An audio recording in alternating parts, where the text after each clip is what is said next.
النظام السوري، نظام الأسد.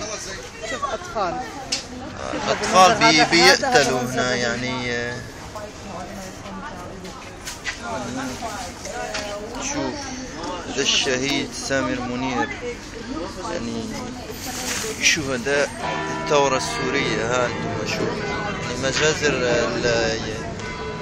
الناس هنا هنا الناس تعرفوا بالثورة السورية، يعني تعرفوا بشنو واقع وتوروا الإلهام. يعني المغاربة حنايا خاصنا نديروا نفس الشيء هذا ونعرفوا بالمجازر، نعرفوا بالحراك الشعبي المغربي من خلال هذا. وهنايا اللي تعجب لي الأمر الجميل أنهم هاد الشيء هذا صوبوه باليدين، وتيحاولوا الناس اللي يتضامنوا ويشريوا باش يعاونوا بهم الناس اللي داخل سوريا باش ما يستسلموش. ضروري ما خص يكون هناك واحد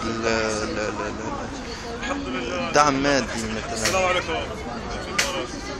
يعني هذه أعمال يدوية، يعني هذه أعمال يدوية، يعني باش تدعموا اللاجئين. أيوة عشان نبيعها. مكمورة؟ مكمورة؟ ايه بعدين نرجع من الأول. ايه بس ما بدك ايه مظبوط خد فك هاي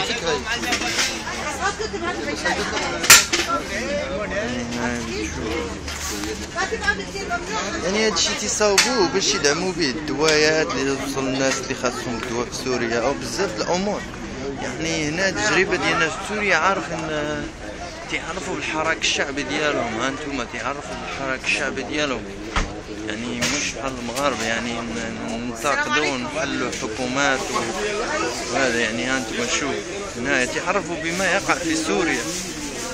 يعني هذا منتدى جيت به من تسكن، هو منتدى في كوبنهاغن، في قلب كوبنهاغن، يعرف بالثورة السورية وما يقع من جزر.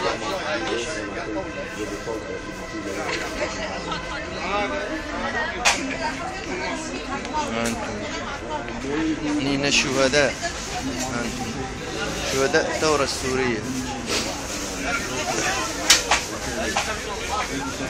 Força da Intel regime fighting until the regime collapse.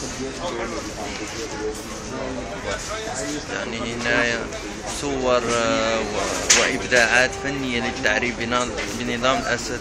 وهنا اللي يعجبني أنهم يعرفوا بأن الأطفال يتمروا بمعاناة في المنطقة في سوريا. أنت تشوف يعني حتى المعاناة ديال الأطفال تعرفوا بها باش الناس باش العالم يعرف شنو واقع في سوريا. يعني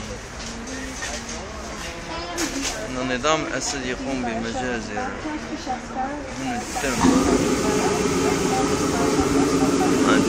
هذا منتدى تعريف الثورة السورية ودعمها. يعني قمت بإمضاء ورقة للضغط على النظام السوري من أجل إعطاء حرية للشعب السوري. يا رب يفتح على الشعب السوري. والسلام عليكم.